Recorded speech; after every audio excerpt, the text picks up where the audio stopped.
Okay, so what happens if you're drawing up your medication and you accidentally bend your needle? So stay tuned and I'll tell you.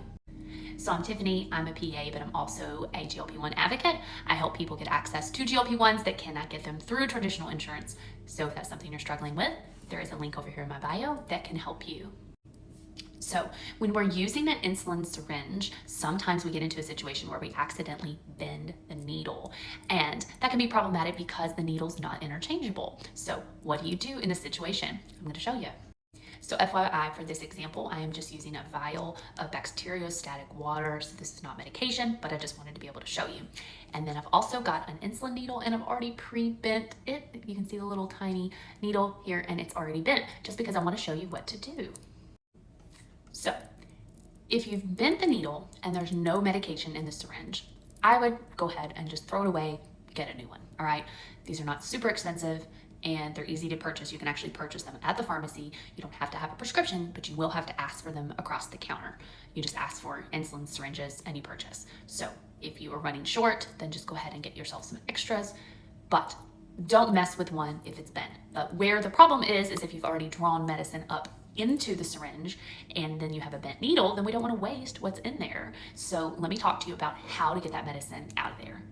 So you never want to inject yourself with a bent needle because that can cause some issues. So the main goal is going to be to get the medicine back into your vial so that we can draw it back up with a fresh new syringe.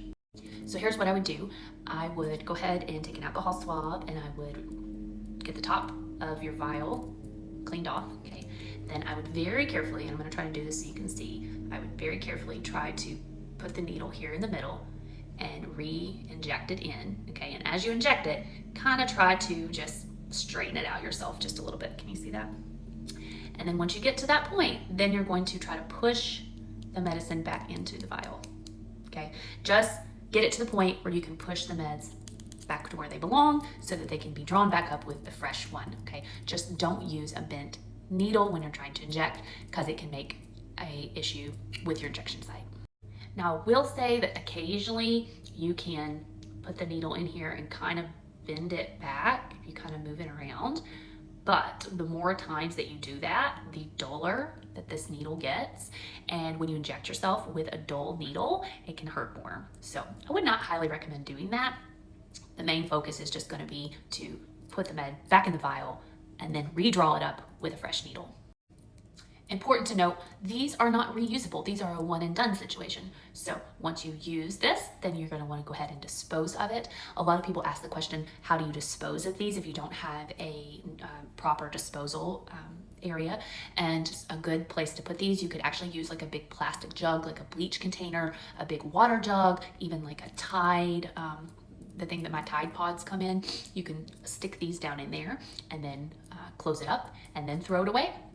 Or I believe the health department actually has a needle disposal, at least they do where I live, where you can bring those in. But I like to keep these in like a big plastic jug just so that they don't poke anybody in the garbage.